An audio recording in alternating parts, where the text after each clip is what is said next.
Ini bagian yang pertama dari 3 keadaan yang diperbolehkan tawassul. Lanjutkan pada bagian sebelumnya bahwa ada 3 keadaan kita boleh bertawassul. Kembali mengingatkan bahwa tawassul sebagaimana kajian sebelumnya secara bahasa itu merupakan media atau sebuah alat perantara untuk memperoleh sesuatu.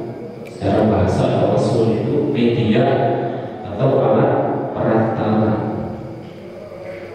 Ya, sebagaimana perantara supaya tidak lapar, maka alatnya harus makan, medianya harus makan. Perantara supaya tidak kehausan, maka medianya harus minum. Perantara supaya kita jalan kemana-mana nggak capek, maka alatnya motor atau mobil. Nah, itu secara bahasa disebut tawassul. Nah, ada pun secara istilah, dalam hal ini bisa berkaitan dengan istilah fikih kalau hubungannya dengan syariat, maka tawassul ini diartikan sebagai memohon kepada Allah, berdoa kepada Allah melalui perantara makhluknya. Memohon kepada Allah melalui perantara makhluknya, itu secara istilah. Ya, sebagaimana tadi perantara supaya tidak kelaparan kita makan, itu secara syariat kita harus makan.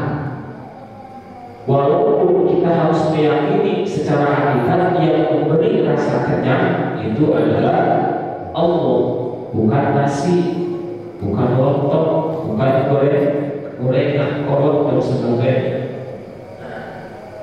Sebab kolak, nasi, lontong dan sebagainya berupa makanan itu hanya perantara yang harus kita lalui, yang harus kita lewati untuk memperoleh rasa kenyang. Begitupun dengan tadi kita berjalan kemana-mana supaya agak cepat, maka dibutuhkan kendaraan. Hakikatnya yang menyampaikan kita kepada tujuan itu tetap Allah. Sebab tidak sedikit orang lewat jalan mau menuju kepada suatu tempat, tidak disampaikan oleh Allah, kecelakaan misalnya. Berarti hakikatnya yang menyampaikan kepada tujuan bukan kendaraan, tapi Allah. Takut lewat benar juga kapalnya. Karena Allah tidak menyampaikan, atau lewat udara yang gak mungkin tabrakan, ternyata peledak juga. Berarti tetap hakikat yang menyampaikan kepada tujuan adalah Allah, meskipun kita harus lewat perantara menaiki kendaraan contohnya. Begitupun yang berkaitan dengan syariat, berkaitan dengan syariat ibadah, atau kita artikan berkaitan dengan ibadah. Sebab hakikatnya manusia diciptakan itu hanya untuk ibadah. Allah berfirman, nah, ibadah berarti hakikat dari ibadah adalah meyakini bahwa la ilaha illallah. Hakikatnya kan sama. Hakikat dari ibadah itu adalah la ilaha illallah, yang mana ditafsirkan la ilaha illallah, la mawjuda bi haqqin illallah, tidak ada yang berhak disembah kecuali Allah. Untuk memperoleh hakikat dari la ilaha illallah, Allah memerintahkan wasilah, memerintahkan untuk bertawassul. Di Al-Qur'annya sudah jelas.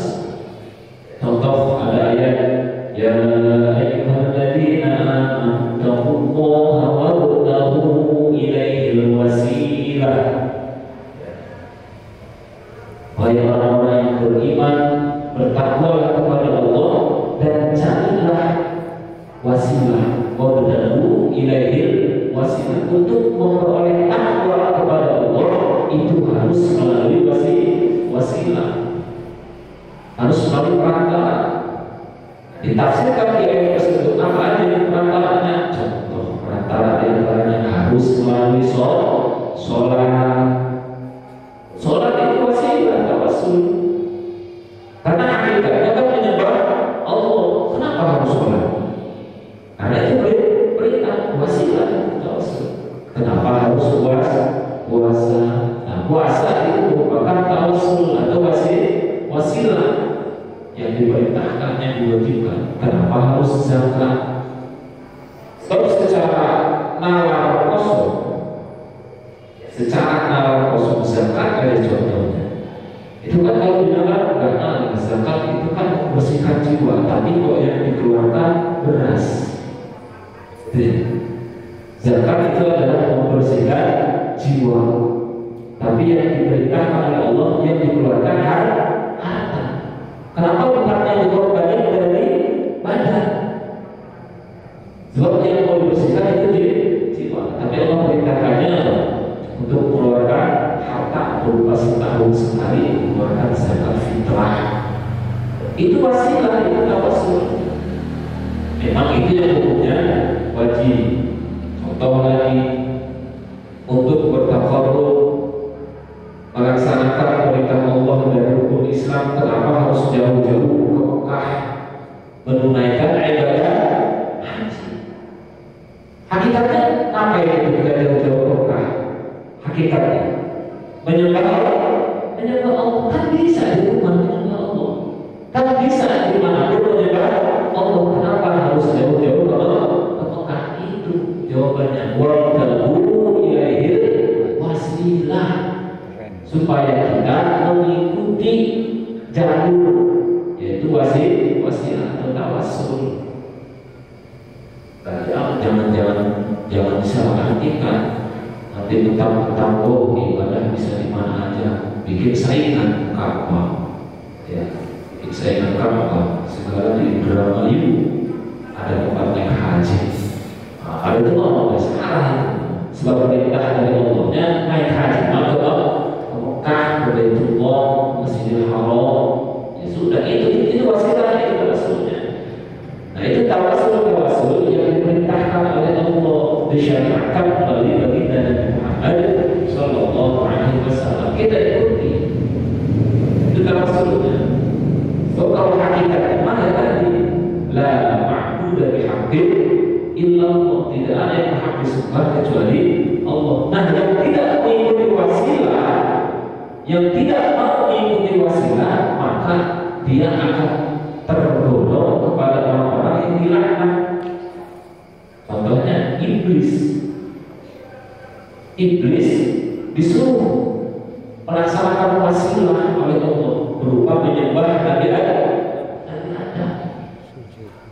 Menyembah Nabi Adam itu sebagai wasilahnya Iblis untuk beribadah kepada Allah, tapi si Iblis menolak, berargumen bahwa tidak ada yang berhak disembah kecuali Allah. Benar argumennya Iblis? Ya benar banget, tidak ada yang berhak disembah kecuali Allah. Tapi Allah perintahkan si Iblis untuk menyembah Adam. Selain si Iblis turun, seluruh malaikat sujud kepada Nabi Adam.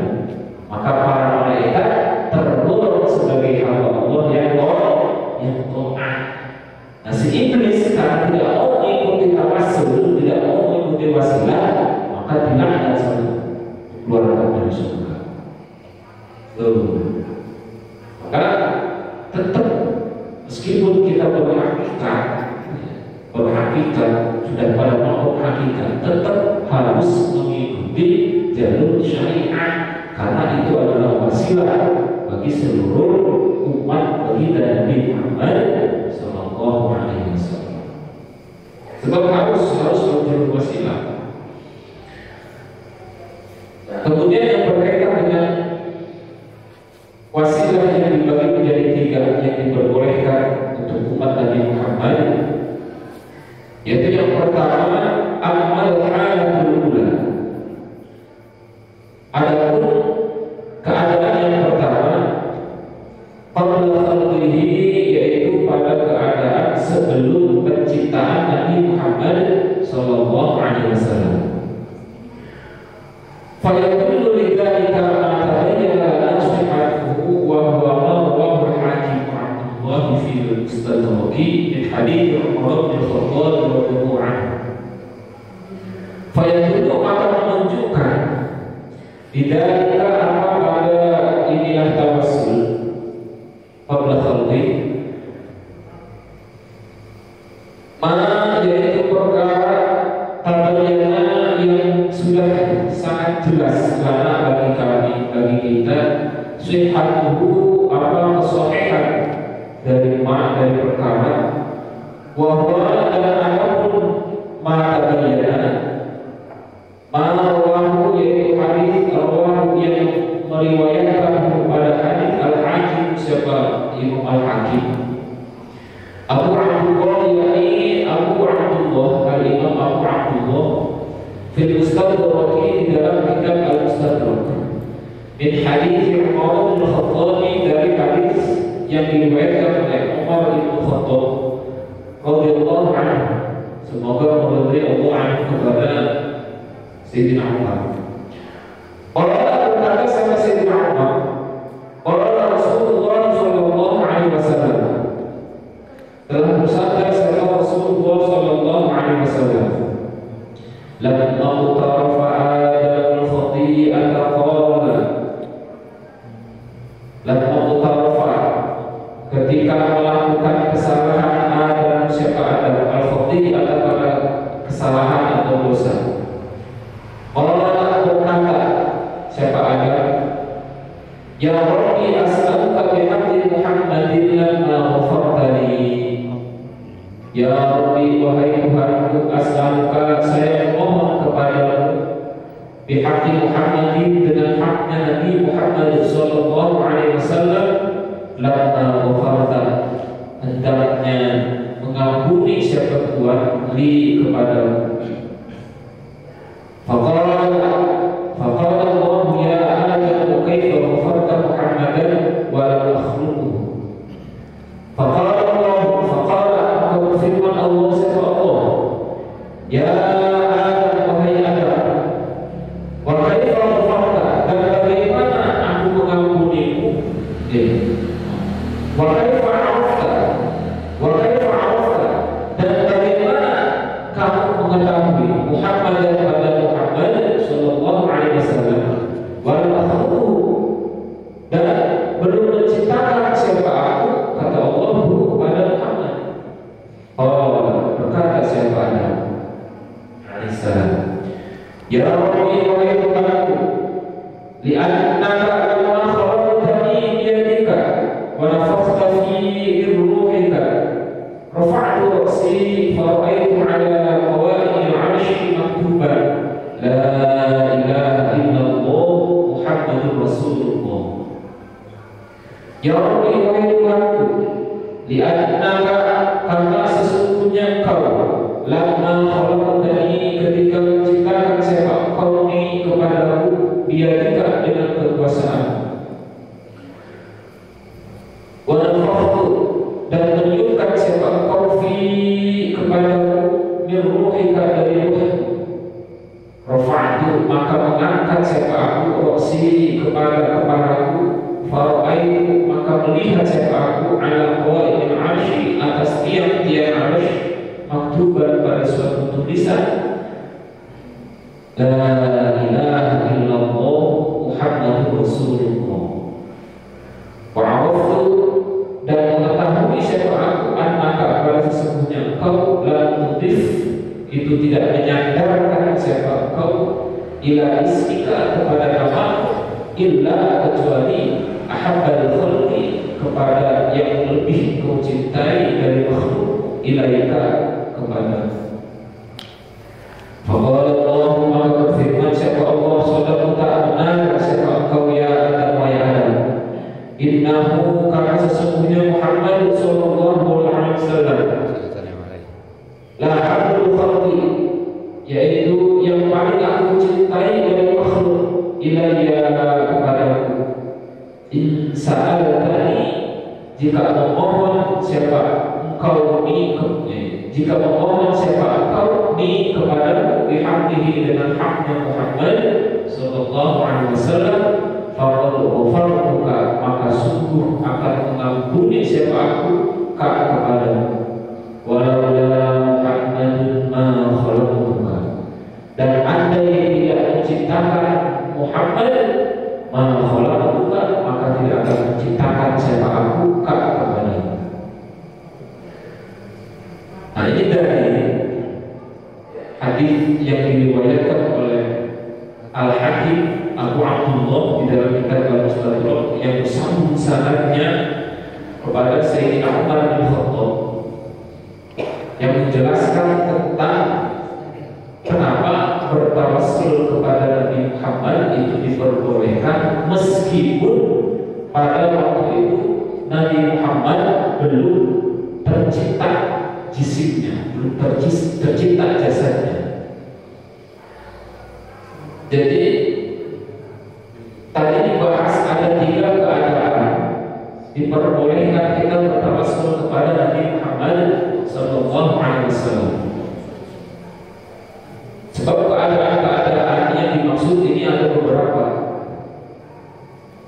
Di antaranya berarti ini yang sedang kita bahas, ya, keadaan di waktu belum terciptanya Nabi Muhammad. Berarti yang kedua setelah terciptanya Nabi Muhammad. Nah, yang ketiga nanti yaitu pada ketika Nabi Muhammad wafat, ya, bahkan berlanjut sampai kepada ketika Nabi Muhammad sudah di alam barzakh dan sudah atau berlanjut nanti sampai kepada hari pembalasan di yaumul qiyamah. Sehingga nanti ada istilah syafa'atul uzmanya Nabi Muhammad sallallahu alaihi wasallam yang akan diperoleh oleh umat-umatnya yang bersolawat kepada Nabi Muhammad. Kita fokuskan dulu kepada pembahasan yang pertama, yaitu keadaan ketika Nabi Muhammad belum tercipta. Itu berupa sebuah hadis tadi yang bersambung sanadnya kepada Sayyidina Umar bin Khattab, bahwa suatu ketika Nabi Adam itu berbuat kesalahan, berbuat dosa. Ini di luar dosa yang memakan atau mendekati makhluk. Ini dosa kecil yang lain. Jadi suatu ketika Nabi Adam berbuat dosa atau berbuat kesalahan, tetap berjalan prosedur. Setiap makhluknya Allah, setiap hamba-Nya Allah, ketika berbuat dosa maka berkonsekuensi mendapatkan hukuman selama belum diampuni oleh Allah. Meskipun itu Nabi Adam, dan pada waktu itu tidak ada manusia selain Nabi Adam, baru satu. Baru ada satu makhluk yang namanya manusia berbuat dosa, ya kena konsekuensinya. Kena konsekuensi meskipun baru satu. Jadi Nabi Adam melakukan kesalahan, dia dihukum. Nah, sebelum Nabi Adam dihukum, beliau menyadari bahwa melakukan kesalahan dan memohon ampunan kepada Allah dengan berwasilah atau bertawassul di haqqi Muhammadin sallallahu bertawassul kepada Muhammad. Ya Allah, kalau bahasa kita, ya Allah, demi Nabi Muhammad ampuni aku. Kira-kira kalau bahasa kita, demi Nabi Muhammad tolong ampuni aku. Sama Allah ditanya, Adam, kok kamu tahu Muhammad? Kan Muhammad belum aku ciptakan. Yang aku ciptakan kan tahu kamu. Kok kamu bisa tahu ada hamba-Mu yang bernama Muhammad? Terus kata Nabi Adam, wahai Allah, saya ingat dulu ketika Engkau menciptakan aku, setelah Engkau meniupkan ruh kepada jasadku, kata Nabi Adam, kemudian aku mengangkat kepalaku. Ketika itu aku melihat kepada tiang arsy, kepada jadi arsy itu. Ya, kalau digambarkan itu kan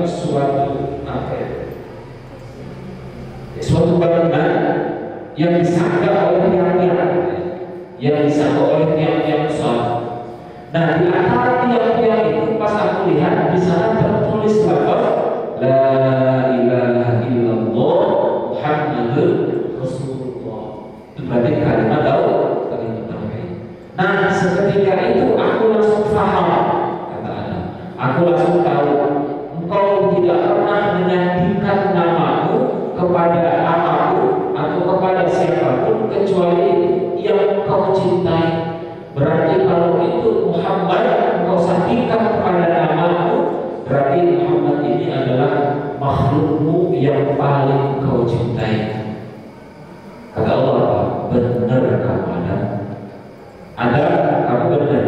Kalau begitu, karena kamu memohon ampun, bertawassul kepada orang yang paling aku cintai, maka dari itu engkau aku ampuni. Maka dari itu engkau aku ampuni. Karena apa? Karena bertawassul menyebut kekasih Allah, yaitu baginda Nabi Muhammad Sallallahu Alaihi Wasallam. Padahal waktu itu Nabi Muhammadnya belum diciptakan. Ini berarti keadaan yang pertama, bahwa bertawassul diperbolehkan meskipun ya, keadaan Nabi Muhammadnya pada waktu itu belum tercipta. Banyak riwayat-riwayat yang lain ya, yang menceritakan hal serupa. Ya, di antaranya ya, riwayat tentang menikahnya Nabi Adam, ya, nikahnya Nabi Adam dengan ibunda Hawa, itu kan maharnya atau mas kawinnya itu menggunakan sholawat kepada Nabi Muhammad. Jadi Nabi Muhammad belum tercipta, tapi sudah hancur, ya, sudah hancur. Namanya dijual sudah ya, kalau bahasa kita menjual nama, menjual nama. Jadi ini berlaku. Istilah menjual nama ini itu berlaku. Kalau istilah syariat tadi tawas. Mungkin kalau yang berlaku di kehidupan sehari-hari kan itu menjual nama supaya mendapatkan sesuatu. Ya. Kita ketemu Pak Kades dengan jual nama orang yang dekat sama Pak Kades. Pak Kades saya temannya. Oh iya, tuh. Jadi mau ngobrol kita Pak Kades. Karena kita jual nama. Kita jual nama kita langsung kepada Allah. Jadi hakikatnya ya. Kenapa kita dianjurkan atau disunahkan oleh guru-guru kita untuk bertawassul? Ya tadi menjual nama-nama orang yang mencintai sama Allah supaya doa kita didengar bersama Allah, direspon sama Allah. Makanya dibawa tawassul atau di kegiatan tawassul yang pertama kali disebutkan itu masalah Muhammad. Allah gil Mustafa dan Muhammad berubah ilah Allah di yang lain, para wali-wali, ya para nabi-nabi yang lain, para malaikat. Jadi itu kalau diartikan sesuai dengan kehidupan sehari-hari, tawassul itu menjual nama atau mendompleng nama supaya doa kita sama Allah langsung direspon. Kenapa? Karena bawa nama kekasih Allah. Sebagaimana tadi Nabi Adam ingin diampuni bawa Nabi Muhammad. Bahkan di riwayat yang lain Allah itu malu tidak mengijabah doa hambanya ketika disebutkan nama Nabi Muhammad Sallallahu Alaihi Wasallam. Malu Allah merasa malu tidak mengijabah doa yang di dalamnya disebutkan nama Nabi Muhammad Sallallahu Alaihi Wasallam. Nah, maka para ulama menyimpulkan di antara syarat berdoa itu harus dibuka oleh sholat. Pertama itu memuji Allah hamdalah, kemudian harus disandingkan dengan salat.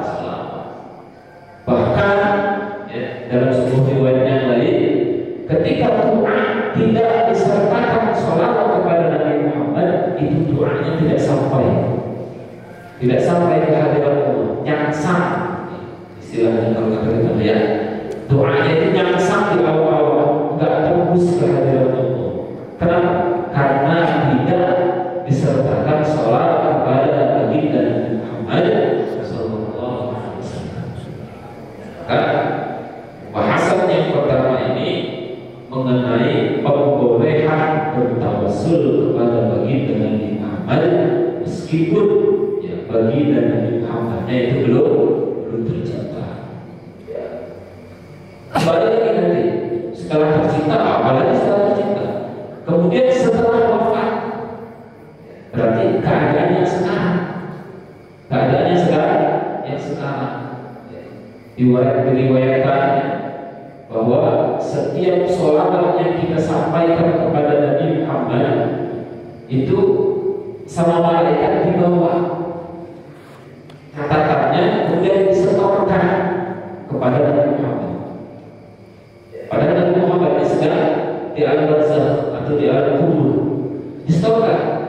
Misalnya dari si Zaid baca sholawat 10 kali, itu disetorkan kepada Muhammad. Jadi si Zaid baca sholawat 10 kali, kemudian orang Nabi diingat, si Zaid baca sholawat 10 kali.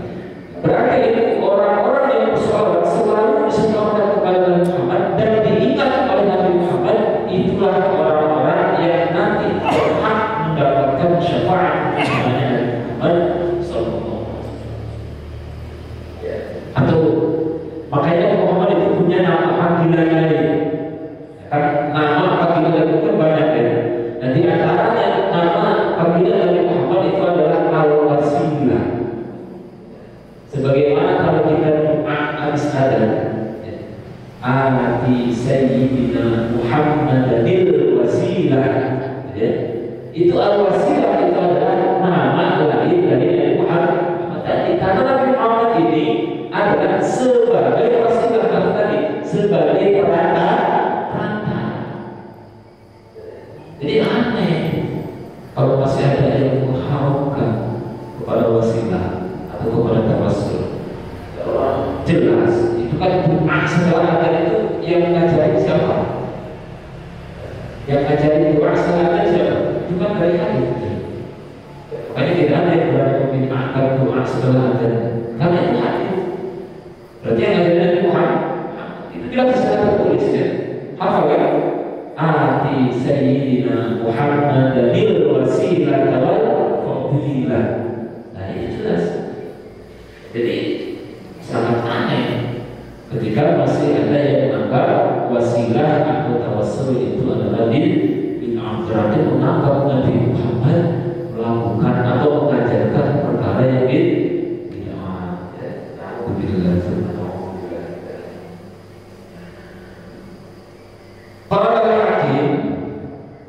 Berkata sebagai Imam Hakim, hadza hadits sahih.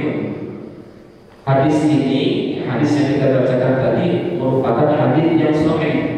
Al-isnad sahih, isnad yang sahih sanadnya. Wa dzakarahu Tabrani, dan menunjukkan pada hadis yang Imam Tabrani, wa zada fihi, dan menambahkan siapa Imam Tabrani fihi dalam hadis yang diriwayatkan oleh Imam Tabrani, wa huwa akhirul anbiya min dzurriyyatika, wa huwa dan adalah Muhammad sallallahu alaihi wasallam akhirul anbiya, yaitu terakhir dari para nabi, min dzurriyyatika, dari keturunan. Jadi selain Imam Al-Hakim, hadis tadi juga diriwayatkan oleh Imam Tabrani. Bahkan redaksi hadis yang diriwayatkan oleh Imam Tabrani menambahkan, masih ada kelanjutannya, yaitu wa huwa akhirul anbiya dzurriyyati, bahwa kata Allah yang melanjutkan tadi, andai Nabi Muhammad tidak aku ciptakan, maka engkau ada juga tidak aku ciptakan. Dan wa huwa, nah Muhammad itu adalah akhirul anbiya dzurriyyati. Nanti Muhammad itu aku ciptakan dari keturunanmu. Makanya ada tuh nasab ya, kalau yang hafal nasab Nabi Muhammad itu bersambung sampai kepada Nabi Adam alaihissalam. Nampak betul Nabi Muhammad ini langsung keturunan langsung dari Nabi Adam. Nah, kalau kita kan hanya sebutannya Ibnu Adam, ya. Ibnu Adam. Padahal kita udah generasi yang terselamatkan di kapalnya Nabi Nuh, gitu ya. Ya walaupun tetap karena kita sebutnya Ibnu Adam karena manusia pertamanya itu adalah Nabi Adam, ya nggak mungkin juga kita pasti keturunan Nabi, yaitu Nabi Adam. Al-Hal